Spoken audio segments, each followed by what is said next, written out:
கர்த்தருடைய வேலையை நிறைவேற்றுகிற தேவன் அவர் என்பதை நாம் பார்க்காம மிஸ் பண்ணிட்டோம் அப்படின்னா, அவர் வேலையை நிறைவேற்றுவார். என்னை கொண்டு சொன்னால் என்னை கொண்டு நிறைவேற்றுவார் அந்த வேலையை.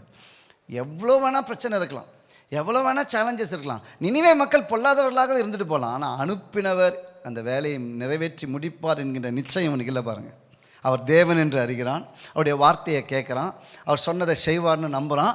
ஆனால் என்னை அனுப்புகிறாரே, அவர் அந்த வேலையை முடிப்பார் என்று நம்பாததுனால தான் இவ்வளோ பெரிய டிஸ்டர்பன்ஸ். முதல்ல பாருங்கள், தர்ஷீஷ் கப்பல் ஏறிப்பான், தர்ஷீஷ் கப்பலில் பிரச்சனை. இப்படிப்பட்ட யோனாக்கள் இருந்தால் முதல்ல தூக்கி போட்டுடணும். நாம் யோனாவாக இருக்கக்கூடாது. இந்த வேலையை நிறைவேற்றி முடித்தது யார்? கர்த்தர். இல்லை யோனா இப்போ இவங்க சொல்கிற மாதிரி சொல்ல முடியாது. சொன்னாரா? சொல்லவும் இல்லை. கடைசி வரைக்கும் ரொம்ப மனம் நொந்து முறுமுறுத்து ஒரே மம்பிளிங் ஆட்டோடையே இருந்தார். அப்படி தானே இருந்தார். வேலை முடிஞ்ச பிறகும் கூட இவங்க சொல்கிறாங்க பாருங்கள், அடிப்பட்டு உதப்பட்டு கல் எறிஞ்சு சாகர மாதிரி நிலைமைக்கு போய் திரும்ப எழுந்து திரும்ப எல்லா சிட்டிக்கும் வந்து சொல்கிறாங்க, தாங்கள் நிறைவேற்றின.